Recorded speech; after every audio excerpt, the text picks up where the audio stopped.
రాసిన సువార్త 2వ అధ్యాయం 8వ వచనంలో మనం చూస్తూ ఉన్నాము. ఆ ఒక దేశంలో గొర్రెల కాపరి ಕಾಯ್ತಾ ಇದ್ದಾರೆ. గొర్రెలను కాచుకొని ఉంటున్నారు. ಈ ಕುರುಬರು ಯಾರು? ఈ గొర్రెల కాపర్లు ఎవరు? వీరు ಇಸ್ರಾಯೇಲ್ ದೇಶದಲ್ಲಿ ವಾಸ ಮಾಡುವಂತವರಾಗಿದ್ದಾರೆ. ಇಸ್ರಾಯೇಲ್ ದೇಶంలో ನಿವಸಿಸುವವರಾಗ ವಾರು ಉన్నారు. ಇವರ ಒಂದು ಚರಿತ್ರೆಯಲ್ಲಿ ನೋಡುವಾಗ ಈ ಚರಿತ್ರೆಗಳ ವೀರಿ ಗುరించి ಇವರಿಗೆ ಯಾವುದೇ ರೀತಿಯಾದಂತ ಏನಂತಂದ್ರೆ ಒಳ್ಳೆಯ ಒಂದು ಸ್ಥಾನಮಾನಗಳು ಅವರಿಗೆ ಇರಲಿಲ್ಲ. వీరికి మంచి ఒక స్థానమానములు ఏవి కూడా లేవు. యూదుల మధ్యದಲ್ಲಿ యూదుల యొక్క మధ్యలో ಅವರು ನಿಲ್ಲುವ ಹಾಗೆ ಇರಲಿಲ್ಲ. వారు నిలబడే విధంగా కూడా లేదు. ಕುರುಬರು ಅಂತ ಹೇಳಿದ ಕೂಡಲೇ గొర్రెల కాపరులు అని అనగానే ಅವರಿಗೆ ಒಂದು ಏನಂತಂದ್ರೆ ಕೀಳಾದ ಒಂದು ಸ್ಥಾನವನ್ನೇ ಅವರಿಗೆ ಕೊಟ್ಟಿದ್ರು. వారికి ఒక తక్కువైన స్థానమునే వాళ్ళు ఇచ్చి ఉన్నారు. ಈ ಒಂದು ಯೂದರು ಏನ್ ಮಾಡ್ತಿದ್ರು ಅಂದ್ರೆ ఈ ఒక యూదులు ఏం చేసేవారంటే ಯಾರಿಗೆ ಒಳ್ಳೆ ಸ್ಥಾನವನ್ನು ಕೊಡ್ತಿದ್ರು ಅಂದ್ರೆ ఎవరికి మంచి స్థానం ఇచ్చేవారంటే ಯಾರು ನ್ಯಾಯ ಪ್ರಮಾಣವನ್ನ ఎవరైతే న్యాయ ప్రమాణ ಸರಿಯಾದ ರೀತಿಯಲ್ಲಿ ಸರಿಯಾದ ವಿಧಾನವನ್ನು ಅನುಸರಿಸಿ ನಡೀತಾರೋ ಅನುಸರಿస్తూ ನಡಿస్తూ ಚೆನ್ನಾಗಿ ನೆನಪಿಟ್ಟುಕೊಳ್ಳ್ರಿ. ಆಜ್ಞೆಗಳನ್ನು ಯಾರು ಸರಿಯಾಗಿ ಪಾಲಿಸ್ತಾರೋ ఎవరైతే సరిగా పాటిస్తూ ఉంటారో ಅವರಿಗೆ ಮಾತ್ರನೇ వారికి యూదులు ఏం ಮಾಡ್ತಿದ್ರು ಅಂದ್ರೆ యూదులు ఏం చేసేవారు? ಮುಖ್ಯ ಸ್ಥಾನವನ್ನ ಕೊಡ್ತಾ ಇದ್ರು. ఒక ప్రాముఖ్యమైన స్థానమును కల్పించేవారు. ಆಜ್ಞೆಗಳಂತಂದ್ರೆ ಏನು? ఆజ్ఞలంటే ఏమని? ಅಯ್ಯೋ ಅದೇ ಗೊತ್ತಿಲ್ಲ ಅನ್ಬೇಡಿ. ಧರ್ಮಶಾಸ್ತ್ರ. ಧರ್ಮಶಾಸ್ತ್ರ ಅಂದ್ರೆ ಏನು? ಧರ್ಮಶಾಸ್ತ್ರ అంటే ఏమని? 10 ಆಜ್ಞೆಗಳು. 10 ఆజ్ఞలు ಅಲ್ವಾ? ಆ 10 ಆಜ್ಞೆಗಳು, ಆ 10 ಆಜ್ಞೆಗಳು 600 ಅಥವಾ 10 ಕಟ್ಟಳೆಗಳು, ಆ 610 ಕಟ್ಟಳೆಗಳನ್ನು ಯಾರು ಅನುಸರಿಸಿ ನಡೀತಾರೋ ఎవరైతే దాన్ని పాటిస్తూ నడుస్తూ ఉంటారో ಅವರಿಗೆ ಮಾತ್ರನೇ వారికి మటికే ಒಂದು ಸ್ಥಾನವನ್ನ ಕಲ್ಪಿಸಿ ಕೊಡ್ತಾ ಇದ್ರು. ఒక స్థానాన్ని కల్పించి ఇచ్చేవారు యూదులు. ಆದ್ರೆ అయితే ಈ ಕುರುಬರಲ್ಲಿ ఈ గొర్రెల కాపరులు ವಿದ್ಯಾಭ್ಯಾಸ ಇಲ್ಲ, చదువు ఏమీ లేదు. ಇವರು ಏನ್ ಮಾಡ್ಬೇಕಾಗಿತ್ತು ఈ ಅಂದ್ರೆ పనులు ఏం చేయలేరంటే ಕುರಿಗಳನ್ನ ಸಾಕ್ಬೇಕಾಗಿತ್ತು. గొర్రెలను మేపవలసి ఉండేది. ಅದಾದ ಮೇಲೆ అదైన ಆ తర్వాత ಕುರಿಗಳನ್ನ ఆ గొర్రెలను ಯೆಹೂದ್ಯರು ಕೇಳಿದ್ರೆ, యెహూద్యులు అడిగితే ಬಲಿಗೆ ಸಮರ್ಪಿಸಲಿಕ್ಕೋಸ್ಕರ ಕೇಳಿದ್ರೆ, బలి సమర్పించడానికి అని అడిగితే ಇವ್ರು ಏನ್ ಮಾಡ್ಬೇಕು? వీళ్ళేం చేయాలి? ವರ್ಷಕ್ಕೆ ಒಂದು ಸಾರಿ సంవత్సరానికి ಆ ఒకసారి ಕುರಿಯನ್ನು ತೆಗೆದುಕೊಂಡು ಹೋಗಿ ఆ గొర్రెలను తీసుకొని యూదರಿಗೆ ಕೊಡ್ಬೇಕಾಗಿತ್ತು. యూదులకు ఇచ్చేవారు. ವರ್ಷಕ್ಕೆ ಒಂದು ಸಾರಿ ಮಾತ್ರನೇ సంవత్సరానికి ఒకసారి ಆಲಯಕ್ಕೆ ಹೋಗ್ತಾ ಇದ್ರು. మందిరానికి ನಾವು ಹಳೆ ಒಡಂಬಡಿಕೆ ನೋಡುವಾಗ పాత నిబంధన మనం ಸಮಯನ ಪುಸ್ತಕದಲ್ಲಿ 1ನೇ ಅಧ್ಯಾಯದಲ್ಲಿ ನೋಡ್ತೇವೆ. సమూయేలు గ్రంథం 1వ అధ్యాయంలో మనం చూస్తాము. ಹನ್ನೆರಡು ಏನ್ ಮಾಡ್ತಾರೆ ಅಂದ್ರೆ ವರ್ಷಕ್ಕೆ ಒಂದು ಸಾರಿ ಏನ್ ಮಾಡ್ತಿದ್ರು, ದೇವಾಲಯಕ್ಕೆ ಹೋಗಿ ಬರ್ತಾ ಇದ್ರು. హన్న వారు షిలోహుకు సంవత్సరానికి ఒకసారి వెళ్తూ వస్తూ ఉండేవారు. ಒಂದು ವರ್ಷಕ್ಕೆ ಒಂದ್ಸಾರಿ ಮಾತ್ರ ಹೋಗ್ತಾ ಇದ್ರು. సంవత్సరానికి ఒకసారి ಅವಾಗ ಬಲಿಗಳನ್ನ ಸಮರ್ಪಿಸ್ತಿದ್ರು. అప్పుడు మటుకే బలులు సమర్పిస్తూ ఉండేవారు. ನೋಡ್ರಿ, ఇప్పుడు చూడండి, ಈ ಕುರುಬರು ఈ గొర్రెల ವರ್ಷಕ್ಕೆ ಒಂದು ಸಾರಿ ಮಾತ್ರನೇ ದೇವರನ್ನ ನೋಡ್ಬೇಕಾಗಿತ್ತು. సంవత్సరానికి ఒకసారి మటుకే దేవుని మందిరానికి వాళ్ళు వెళ్తూ ఉండేవారు. అయితే ಅವರಿಗೆ ಅಲ್ಲಿ ಅವಕಾಶ ಇಲ್ಲ, వారికి అక్కడ అవకాశం లేదు. ಹಲ್ಲೆಲೂಯಾ.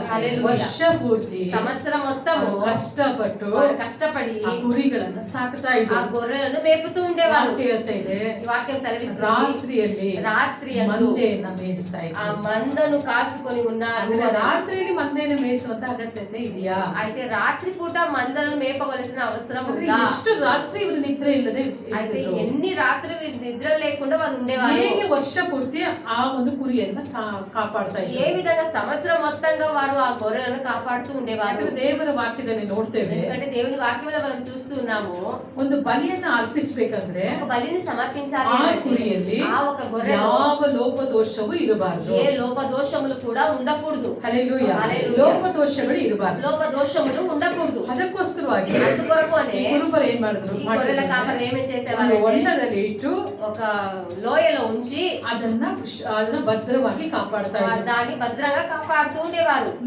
ರಾತ್ರಿ ಜಾವದಲ್ಲಿ, రాత్రి పూటలో ಯಾವುದೇ ವಿಷ జంతువులు ಕಾಡು కావచ్చు, ಮೃಗಗಳಾಗಿರ್ಬೋದು, అడవి జంతువులు కావచ్చు, ಅದನ್ನ ಹಾನಿ ಮಾಡದ ಹಾಗೆ దాన్ని పాడు చేయకుండా ಸುರಕ್ಷಿತವಾಗಿ దాన్ని సురక్షితంగా ನೈಟ್ ಅಲ್ಲಿ ಕಾಯ್ತಾ ಇದ್ರು. రాత్రి పూట కాచుకొని ఉండేవారు. ఎందుకు అని ಅದರಲ್ಲಿ ಒಂದು ಡ್ಯಾಮೇಜ್ ಆದ್ರೂ అందులో ఒక్కటి డ్యామేజ్ అయినా కూడా ಕುರುಬರದನ್ನ ತೆಗೆದುಕೊಂಡು ಹೋಗಿ గొర్రెల కాపరి దాన్ని తీసుకొని వెళ్ళి ಎಲ್ಲಿ ದೇವರಿಗೆ ಕೊಡುವ ಹಾಗೆ ಇಲ್ಲ, మందిరానికి ఇవ్వడానికి అది సాధ్యం కాదు. ಅದಕ್ಕೋಸ್ಕರವಾಗಿ ಅದನ್ನ ಭದ್ರವಾಗಿ ಕಾಯ್ತಾರೆ. అందుకొరకు దాన్ని భద్రంగా కాపాడుతూ ఉండేవారు. ಕಷ್ಟಪಡುವಂತ ಕುರುಬರು ఇంతగా కష్టపడే గొర్రెల ವರ್ಷವಿಡೀ ಕುರಿಯನ್ನ ನೋಡಿ ಚೆನ್ನಾಗಿ ಕಾಯ್ತಾ ಬಂದಂತ ఆ సంవత్సరం అంతా గొర్రెలను మేపుకుంటూ వాళ్ళని కాసుకుంటూ వస్తూ ఉండబడిన ఈ గొర్రెల కాపరులు ಎಷ್ಟು ಶ್ರಮೆ ಪಟ್ಟಿರ್ತಾರೆ, ఎంత శ్రమ పడి ತಮ್ಮ ఉంటారు, ಜೀವನವನ್ನು ತ್ಯಾಗ ಮಾಡಿರ್ತಾರೆ. తమ జీవితం అంతా త్యాగం చేసి ఉంటారు. ಅಷ್ಟು ತ್ಯಾಗ ಮಾಡಿ అంత త్యాగం చేసి ಕುರಿಯನ್ನ ನೋಡ್ಕೊಂಡು ఆ గొర్రెలను చూసుకొని ವರ್ಷಕ್ಕೆ ಒಂದು ಸಾರಿ ದೇವಾಲಯಕ್ಕೆ ತೆಗೆದುಕೊಂಡು ಹೋದ್ರೆ సంవత్సరం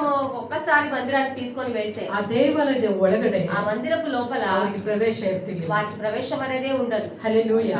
ಕರ್ತನ ಮಹಿಮೆ ಹೇಗೆ ಇರುತ್ತೆ ಅಂತ ನೋಡ್ಲಿಕ್ಕೆ ಅವ್ರಿಗೆ ಅವಕಾಶ ಇರ್ತಿಲ್ಲ. ప్రభు యొక్క మహిమ ఏ విధంగా ఉంటుందో దాన్ని చూడడానికి కూడా వారికి అవకాశం ಏನಿದು ಪ್ರಾಕಾರ ಅಂದ್ರೆ ಆ ಗೋಡೆಯ ಸುತ್ತ ಮಾತ್ರ ನಿಲ್ಬೇಕಾಗಿತ್ತು. ఏమంటే ఆ గోడ చుట్టూ మటుకే వాళ్ళు నిలబడవలసిన ಅಲ್ಲಿ ಮಾತ್ರನೇ ಏನ್ ಮಾಡ್ಬೇಕಾಗಿತ್ತು, ಅವರು ಆ ಕುರಿಯನ್ನ ಕೊಟ್ರೆ ಈಸ್ಕೊಳ್ತಾ ಇದ್ರು ಅಷ್ಟೇ. అక్కడ నిలబడి ఆ గొర్రెలను ఇస్తే వాళ్ళు తీసుకునేవాళ్ళు. ಅದು ಬಿಟ್ರೆ దాన్ని విడిచిపెట్టే ಅಷ್ಟು ಕಷ್ಟಪಟ್ಟಂತ ಕುರುಬರಿಗೆ అంత కష్టపడిన గొర్రెల ದೇವರ ದರ್ಶನ ಸಿಗ್ತಾ ಇರಲಿಲ್ಲ. దేవుని యొక్క దర్శనం అనేది దొరకలేదు. ಪ್ರತಿ ವರ್ಷ ప్రతి సంవత్సరం ಅವರು ನಿರಾಶೆ ಪಟ್ಟವರಾಗಿ వారు నిరాశ చెందిన వారుగా ಪ್ರತಿ ವರ್ಷ ఉండేవారు. ಬರ್ತಾ ಇದ್ರು. ప్రతి సంవత్సరం వచ్చేవారు. ಎಷ್ಟು ಚೆನ್ನಾಗಿ ನಾನು ನೋಡ್ಕೊಂಡಿದ್ದೀನಲ್ಲ, ఇంత బాగా చూసుకున్నాను కదా గొర్రెలను, ಈ ಕುರಿ ತುಂಬಾ ಚೆನ್ನಾಗಿದೆ ಅಂತ ಹೇಳಿ గొర్రె బాగా ఉంది అని ಈ చెప్పి ವರ್ಷ ಅದು ಒಳಗೆ ಎಂಟ್ರೆನ್ಸ್ ಕೊಡ್ತಾರೆ ಅಂತ ఈ ಕಾಯ್ತಾ సంవత్సరమైన లోపలికి రాణిస్తారా అని చూస్తూ ఉండేవారు. ಹಲ್ಲೆಲೂಯಾ. ಹಲ್ಲೆಲೂಯಾ. ವರ್ಷ ಪೂರ್ತಿ ಕೆಲಸ ಮಾಡಿದ್ರೆ సంవత్సరం మొత్తం పనిచేస్తే ಈ ಕೆಲಸದಲ್ಲಿ ಬೋನಸ್ ಕೊಡ್ತಾರೆ. పనుల బోనస్ అనేది ఇస్తారు. ನಿಜನಾ ಇದು? నిజమా లేదా?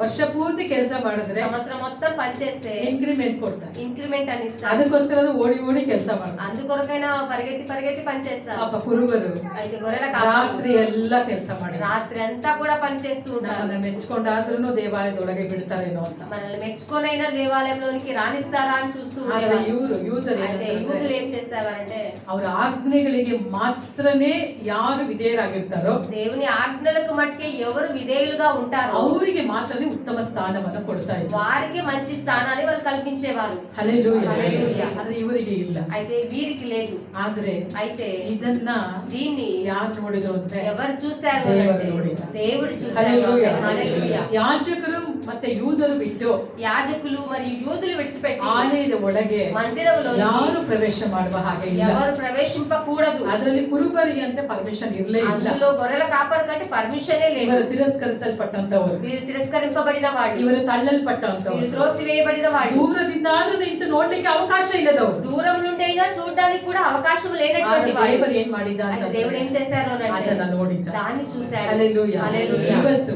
ఈ రోజు ಕುರುಬರ ಮುಖಾಂತರವಾಗಿ గొర్రెల కాపరుల ನಾವು ద్వారా ತಿಳ್ಕೊಳ್ಳುವಂತ ಸಂಗತಿ మనం ಏನಂದ್ರೆ తెలుసుకోవటువంటి సంగతి ఏమంటే ఈ లోకంలో ಕೆಲಸದಲ್ಲಿ ಆಗಿರ್ಬೋದು, పనుల్లో అయ్యుండొచ్చు, ಯಾವ ಕ್ಷೇತ್ರದಲ್ಲಿ ఏ ಆಗಿರ್ಬೋದು, క్షేత్రంలోనైనా ಕಷ್ಟಪಟ್ಟು ಕೆಲಸ ಮಾಡ್ತಾ మీరు ಇರ್ತಾರೆ. కష్టపడి పనిచేస్తూ ఉంటారు. ಏನ್ ಮಾಡ್ತಾರೆ ಅಂತಂದ್ರೆ అయితే జనులు ఏం ನಿಮ್ಮನ್ನ చేస్తారంటే ಗುರುತಿಸದೇ ಇರಬಹುದು. మిమ్మల్ని గుర్తించకుండా ನಾನು ఉండొచ్చు. ಇಷ್ಟು ಕಷ್ಟಪಡ್ತಾ ಇದ್ದೇನೆ, ఇంతగా ಆದ್ರೆ కష్టపడుతున్నా ನನ್ನನ್ನು ಗುರುತಿಸ್ತಾ ಇಲ್ಲ అయినా ಅವರು. నన్ను గుర్తించడం లేదు. ನಾನು ಇಷ್ಟು ಮನೆಗೋಸ್ಕರ ಶ್ರಮಿಸ್ತಾ ಇದ್ದೇನೆ, ఇంతగా ఇంటి కొరకు నేను శ్రమిస్తూ ఉన్నాను.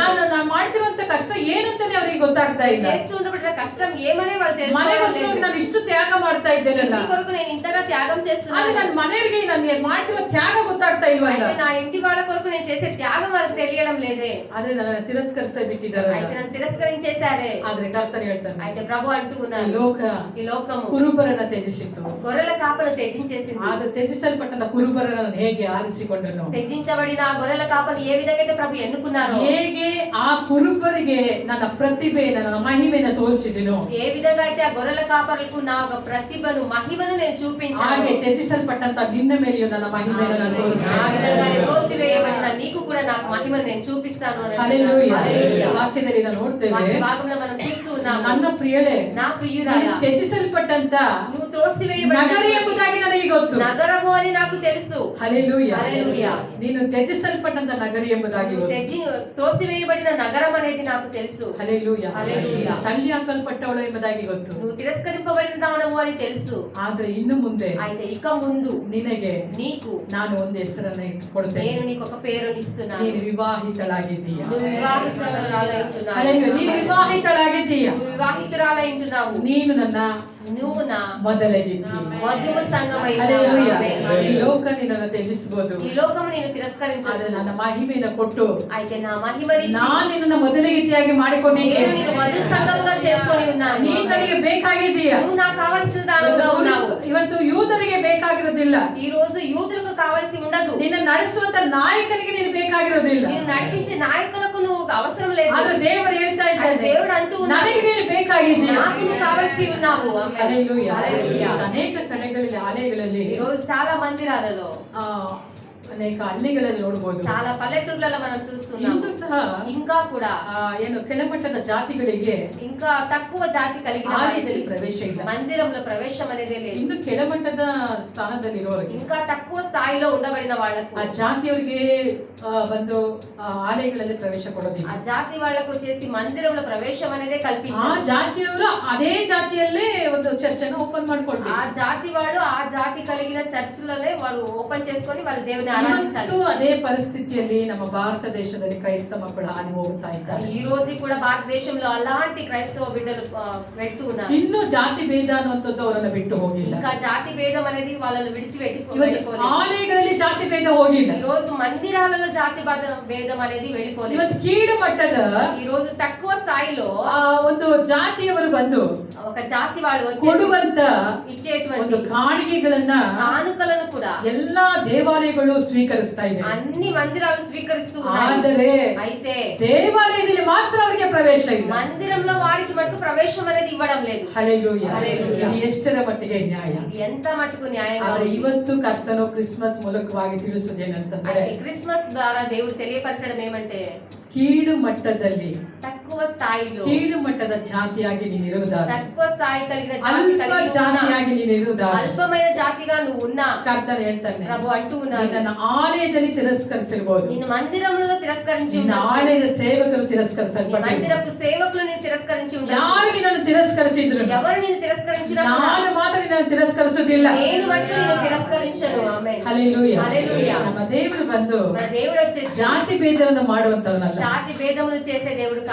ಯಾಕೆ ಇವತ್ತು ಜಾತಿ ಭೇದಗಳಿದೆ ಅಂತಾನೆ ನನಗೆ ಗೊತ್ತಿಲ್ಲ. ఎందుకు ఈ రోజు జాతి భేదములు అనేది ఉన్నాయి? ಯೂದರು ಜಾತಿ ಭೇದಗಳನ್ನ ಬೆಳೆಸಿದ್ರಿಂದಲೇ, యూదులు జాతి భేదమును పెంచినందువల్లే ದೇವರು ಏನ್ ಮಾಡಿದ, దేవుడు ఏం చేశారు, ಅವರಿಗೆ ಪ್ರತ್ಯಕ್ಷವಾಗ್ಲಿಲ್ಲ. వారికి ప్రత్యక్ష ಈಗ పరచబడలేదు. ನಾನು ಒಳ್ಳೆ ಜಾತಿಯವರ ಮಧ್ಯದಲ್ಲಿ ಹೋಗಿ ಪ್ರತ್ಯಕ್ಷ ಆಗೋಣ ಅಂತ ಬರ್ಲಿಲ್ಲ. ముందు నేను మంచి జాతుల మధ్యలో వెళ్ళి నేను ప్రత్యక్షం అవుదాము అని ప్రభు అనుకోలేదు. ದೇವರು ಬಂದಿದ್ದು దేవుడు వచ్చింది ಕಡಿಮೆಯಾಗಿ ಇರುವಂತವ್ರು, తక్కువగా ఉండబడిన ಅಂತರು ಜಾತಿಯ ಮಧ್ಯದಲ್ಲೇ ಬಂದು ಪ್ರವೇಶ ಮಾಡ್ತಾರೆ. అలాంటి జాతి వాళ్ళ మధ్యలోనే వచ్చి ప్రభు ప్రత్యక్షమయ్యాడు. ಕುರುಬರು గొర్రెల కాపరులు ಆ ಒಳಗಿರುವಂತ ಮಹಿಮೆಯನ್ನು ನೋಡ್ಲಿಕ್ಕೆ ಆಸೆ ಪಟ್ರು. ఆ మందిరంలో ఉండబడిన మహిమను చూడడానికి చాలా ఆశించేవారు. ಆದ್ರೆ ವಾಕ್ಯದಲ್ಲಿ ಹೇಳುತ್ತೆ, వాక్య భాగంలో మనం చూస్తున్నాము, ಕರ್ತನ ಪ್ರಭೆಯು ಅವರ ಸುತ್ತಲೂ ಪ್ರಕಾಶಿಸಿತು ಎಂಬುದಾಗಿ. ప్రభు యొక్క ప్రకాశము వారి చుట్టూ ప్రకాశించెను అని ಎಷ್ಟೋ చూస్తున్నాము. ದಿನ ಆಸೆ ಪಟ್ಟಿರ್ತಾರೆ, ఎన్నో రోజు వాళ్ళు ఆ మహిಮೆಯನ್ನು ನೋಡ್ಬೇಕೆಂಬುದಾಗಿ. మహిమను చూడాలి అని. ಆದ್ರೆ ಆ ಮಹಿಮೆಯನ್ನ అయితే వారి యొక్క ఆయన ಆ ರಾತ್ರಿ ಅವರು ನೋಡ್ತಾ ఆ ಇದ್ದಾರೆ. రాత్రి కూడా వారు చూస్తూ ఉన్నారు. ಹಲ್ಲೆಲೂಯಾ. హల్లెలూయా. ಆ ಮಹಿಮೆ ಯಾವಾಗ ಕಾಣಿಸಿಕೊಳ್ತಾ ಇದೆ ఆ ಗೊತ್ತಾ? మహిమ ఎప్పుడు కనబడుతుంది తెలుసా? ಕುರುಬರಿಗೆ ಮಹಿಮೆ ಕಾಣಿಸಿಕೊಳ್ತಿದೆ ಅಂತಂದ್ರೆ గొర్రెల కాపలకు మహిమ కనబడుతుంది అంటే ರಾತ್ರಿಯ ಛಾವದಲ್ಲಿ. రాత్రి సమయమందే కనబడుతూ ఉంది. ಹಲ್ಲೆಲೂಯಾ. హల్లెలూయా. ನಮಗೂ ಅಷ್ಟೇ ಅಲ್ವಾ? మనకు అదే విధంగానే ರಾತ್ರಿಯಲ್ಲಿ ಸ್ಟಾರ್ ಕಾಣಿಸೋದು, రాత్రి పూటనే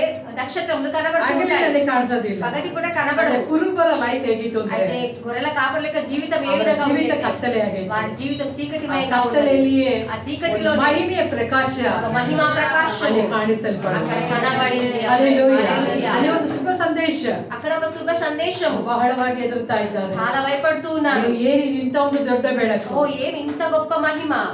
ಹಲ್ಲೆಲೂಯಾ. హల్లెలూయా. ಯೆಶಾಯ 9 ಹೇಳುತ್ತೆ, యెషయా 9లో చెప్తుంది, ಕತ್ತಲಲ್ಲಿ ಇದ್ದಂತ ಜನರಿಗೆ ದೊಡ್ಡ ಬೆಳಕು ಕಾಣಿಸ್ತದೆ. చీకటిలో ఉండబడిన వాడికి గొప్ప వెలుగు కనబడింది అని. ನಾವು ಇನ್ನು ಮುಂದೆ మనం ఇక ముందు ಏನಂತ ಯೂದರ ಸ್ಥಾನದಲ್ಲಿ ಬಂದು ನಿಲ್ಲಿಕ್ಕಾಗಲ್ಲ. యూదుల స్థానంలో వచ్చి నిలబడడానికి ನಿಲ್ಲಿಕ್ಕಾಗಲ್ಲ. నిలబడడానికి కాదు, ಆ ರೀತಿಯಾಗಿ ఆ విధంగా యోచిస్తూ ఉండబడిన, ಆ ರೀತಿಯಾದಂತ ಒಂದು ಕತ್ತಲೆಯಲ್ಲಿ ಇದ್ದಂತ ఆ విధమైన చీకటిలో ఉండబడిన ಕುರುಬರಿಗೆ గొర్రెల కాపరులకు ದೇವರು ಏನ್ ಮಾಡ್ತಿದ್ದಾರೆ, దేవుడు ఏం చేస్తూ ఉన్నారు అని అంటే ತನ್ನ ಪ್ರಕಾಶವನ್ನ ಅದನ್ನು ಕೊಡ್ತಾ తన ಇದ್ದಾರೆ. ప్రకాశాన్ని ఆయన ఇస్తూ ಇದುವರೆಗೆ ಕಾಣದೇ ಇರುವಂತ ఇప్పటి ಪ್ರಕಾಶವನ್ನ వరకు చూడనటువంటి ప్రకాశాన్ని ಅವರು ಕಾಣ್ತಾ ಇದ್ದಾರೆ. వారు చూస్తూ ఉన్నారు. ಹಲ್ಲೆಲೂಯಾ. హల్లెలూయా. ನೋಡುವಾಗ ಬಹಳ ಹೆದರಿಕೆ దాన్ని ಆಗ್ಬಿಟ್ಟು, చూసినప్పుడు చాలా భయమైంది వాళ్ళకు. ಏನ್ ಇಷ್ಟು ದಿನ ನಾವು ಕತ್ತಲೆಯಲ್ಲಿ ಇದ್ವಲ್ಲ ఇన్ని రోజు మేము చీకటిలోనే ఉన్నామే ಅಲ್ವಾ?